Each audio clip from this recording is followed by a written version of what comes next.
અષાઢી અમાસથી દશામાના વ્રતનો પ્રારંભ, પ્રતિમાઓને આખરી ઓપ અપાયો. ડભોઈ બજારમાં દશા માતાજીની નયનરમ્ય પ્રતિમા આકર્ષણનું કેન્દ્ર બની. દશામાના વ્રતની 4 ઓગસ્ટ અષાઢ માસની અમાસથી શરૂઆત થઈ રહી છે.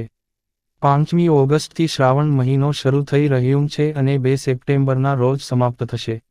આ 10 દિવસનું વ્રત હોય છે. ભક્તો આ તહેવારને દશામાના નીરતા દેવીની નવરાત્રિ તરીકે પણ ઓળખે છે. ત્યારે ડભોઈ શહેરના બજારમાં મૂર્તિકારો દ્વારા માતાજીની નયનરમ્ય પ્રતિભાઓને આખરી ઓપ આપી દેવામાં આવ્યો છે. દશામાનું વ્રત અષાઢ વદ અમાસથી શરૂ થાય છે.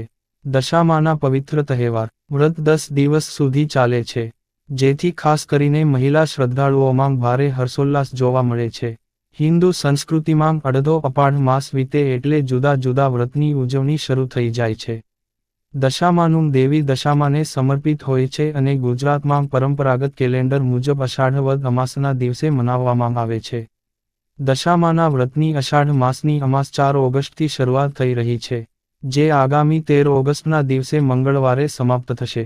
જ્યારે 5મી ઓગસ્ટથી ગુજરાતી શ્રાવણા મહિનો પણ શરૂ થઈ રહ્યું છે અને 2 સપ્ટેમ્બરના રોજ સમાપ્ત થશે. આ 10 દિવસનું દશામનું વ્રત માઈભક્તો શ્રદ્ધાભેર ઉજશે. રિપોર્ટર ફઝલ રજા ખત્રી, GPK ન્યૂઝ.